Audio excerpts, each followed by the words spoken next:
गांव में चाउमीन का चलन अभी अच्छे से नहीं आया था, लेकिन सुरेश शहर से चाउमीन बनाना सीख कर गाँव में ठेला लगाता है। अरे ये केचुआ है क्या भैया? कैसे खाया जाता है? अरे नहीं नहीं, ये चाउमीन है। चाउमीन शहर में खाया जाता है। कितने की दे रहे हो सुरेश? 10 रुपए की प्लेट भरकर। तभी वहां शहर से पढ़ा एक लड़का आता है। जरा एक प्लेट चाउमीन तो देना। सुरेश उसे चाउमीन देता है। उसे चाउमीन खाता देख गांव वाले भी उससे चाउमीन ले लेते हैं और खाने लगते हैं। अरे वाह सुरेश भैया, कमाल की बनाए हो। 2 प्लेट मेरे बच्चों के लिए भी पैक कर दो। बस फिर क्या था, सुरेश का ठेला लगता है और चाउमीन खरीदने वालों की लाइन लग जाती है। तभी वहां से गांव का साहूकार होकर गुजरता है। और ये क्या भीड़ लगी है? लगता है झगड़ा हो गया है गांव में। चलूं मैं भी तो मजे ले लूं। अरे कहाँ है, इतनी भीड़ लगी है यहाँ? लड़ाई हो गई है क्या? अरे साहूकार साहब, ना ना ना, कोई लड़ाई ना हुई है। ये तो सुरेश की दुकान है चाउमीन की। हम लोग चाउमीन खाने आए हैं, आप भी खाइए ना। साहूकार चाउमीन खाता है और सुरेश की तरफ देखता है, जो सारे दिन के पैसे गिन रहा होता है। अरे सुरेश, क्या लागत है इस काम की? अरे साहूकार जी, आप अब आए तो ये पूरे 10,000 रुपए ले जाइए, जो पिछले साल शहर जाने से पहले आपसे लिए थे ना। लागत तो क्या कहे, जो आपने दिया था उसी में सीखा भी है और दुकान भी खोल ली। अरे पैसे इतने जल्दी क्या जरूरत थी? कैसे जरूरत नहीं थी साहूकार जी, इतना मोटा ब्याज कहाँ से भरते। साहूकार को अब सुरेश की दुकान को हड़पने की लालच आ जाती है। नाना करते ये सारे दिन में 500 रुपए कमा ही लेता है। अरे गांव में ये ऐसे ही कमाता रहा तो कहीं ब्याज का काम ना शुरू कर दे। अरे भैया, कोई ना कोई जुगाड़ तो करना पड़ेगा। अब साहूकार घर आ जाता है और अपनी बीवी को सारी बात बताता है। हाँ जी, ये तो मैंने भी सुना है कि सुरेश के हाथ की चाउमीन नहीं खाई तो कुछ नहीं खाया। अरे हाँ हाँ, सही ही कहते हैं। मैं भी खा कर ही आ रहा हूँ। अरे भाग्यवान है, कितना अच्छा हो ना अगर वो पैसा हम लोगों को मिल जाए। क्यों? हैं? हाँ, वो तो है, लेकिन कैसे? हम लोगों को तो चाउमीन बनाना आता ही नहीं है। साहूकार और उसकी बीवी अब रोज चुपके से सुरेश के घर जाते हैं और खिड़की से उसे चाउमीन बनाते देखते। अब क्या था, दोनों को चाउमीन बनाना आ जाता है। फिर एक रोज, और सुरेंद्र, तुझे साहूकारनी ने बुलाया था। बोल रही थी कि बेटे के जन्मदिन में 10 किलो चाउमीन का ऑर्डर देना है। बना दोगे ना? अरे हाँ हाँ साहूकार जी, मैं जरूर बना दूंगा। कब देना है घर में 10 किलो चाउमीन?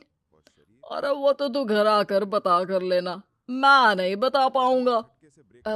ठीक है, शाम को काम निपटा कर आ जाता हूँ। सुरेश साहूकार के घर जाता है, लेकिन वहां मियाँ बीवी मिलकर उसे बंधक बना लेते हैं।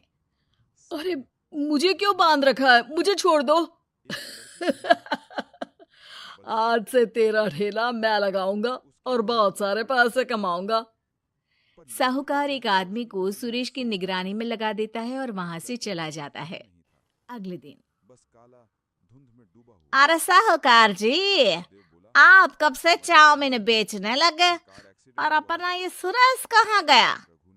अरे वो तो शहर गया है, उसका कोई काम निकल आया था। बोल रहा था कि जब तक वो ना आए तब तक मैं ही उसके ठेले का काम कर दूं। पैसे भी तो बहुत उधार ले रखे थे उसने। लगता है कर्जा भरने के डर से भाग गया है। अरे पर वो तो बोल रहा था कि उसने सारा कर्जा उतार दिया है, और वो क्यों भागेगा? इतना तो कमा रहा था। अरे मुझे क्या पता। अरे चाउमीन खाना है तो बोलो, नहीं तो भागो यहाँ से। अरे हाँ हाँ, दे दो दे दो। अब तो चाउमीन खाना पूरे गांव के लोगों के लिए आदत ही बन गया है। ना खाओ तो नींद ना आए। हाँ हाँ, तो लो और निकालो 50 रुपए। 50 रुपए क्यों? सुरेंद्र तो 10 रुपए में देता था। अरे वो पागल था, मैं थोड़ी ना हूँ। गांव वाले जिनको चाउमीन की लत लग गई थी वो करते भी क्या, दे दो और ये लो 50 रुपए। लेकिन फिर साहूकार उन लोगों को प्लेट में थोड़ी सी चाउमीन रख देता है। अरे ये क्या, पैसे 5 गुना ज्यादा और चाउमीन बस इतनी सी। अरे साहूकार साहब, भगवान से तो डरो। बस फिर क्या था, साहूकार की मन मर्जी चलने लग जाती है और गांव वाले करते भी क्या। एक रोज मुझे तो लगता है कि सुरेश को साहूकार ने मार डाला होगा, क्योंकि उसका काम इतना अच्छा चल रहा था, फिर वो क्यों जाता, और वो भी साहूकार के हवाले दुकान करके। ना बाबा ना। अगले रोज भाग्यवान, देखो तो जरा, इस सुरेश भी ना कितना पागल था। जिस काम से वो ज्यादा पैसे बना सकता था, उससे इतने कम पैसे छाप रहा था। 50 रुपए प्लेट में भी गांव वाले खूब खा रहे हैं चाउमीन। हाँ जी, और जितने में वो लोगों को 10 प्लेट खिलाता था। भर भर कर हम लोग उतने में 20 प्लेट बना रहे हैं। क्यों जी? वहीं सुरेश रोज भगवान से मांगता कि बस एक बार वो किसी तरह वहां से निकलने में कामयाब हो जाए, लेकिन उसकी हर कोशिश नाकामयाब होती। फिर एक दिन अरे भाग्यवान, ऐसा कुछ करो कि चाउमीन बनाने का खर्चा आधा हो जाए, जिससे हम लोगों को और मुनाफा हो। ना जी, मुझे तो कोई तरकीब ना सूझ रही। अरे सुनो, एक काम करते हैं, चाउमीन बनाने में जो सब्जी लगती है वो मंडी में लेने तुम देर रात चली जाना। तब तक वो सारी सड़ी गली सब्जी जो दुकानदार वहीं फेंक जाते हैं, वो उठा कर ले आना फ्री में।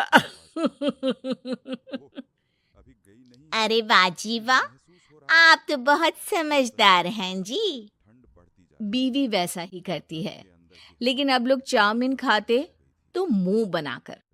फिर एक बार अरे राम राम राम, ये पेट में दर्द काहे हो रहा है? आई, आई, आई, आई, आई। हाय रे हाय, मेरा भी पेट दर्द के मारे फटा जा रहा है। सभी को शक हो जाता है कि उन लोगों को चाउमीन खाने से ही ये बीमारी हो गई है। वहीं दूसरी तरफ जो आदमी सुरेश की निगरानी कर रहा था वो सो रहा होता है और मौका देखकर सुरेश वहां से भाग जाता है। सुरेश गांव वालों के पास जाकर उन्हें सब कुछ बता देता है। बस अब क्या था, साहूकार के घर पुलिस पहुंच जाती है। चलो, तुमने गांव के लोगों को खराब सब्जी वाली चाउमीन खिलाकर बीमार किया और सुरेश को बंधक बनाया। तुम्हें इसीलिए हम गिरफ्तार कर रहे हैं। साहूकार को पुलिस ले जाती है और फिर अगले दिन से सुरेश का ठेला गांव के बाजार में लग जाता है, जहां अब पहले से ज्यादा भीड़ होती है।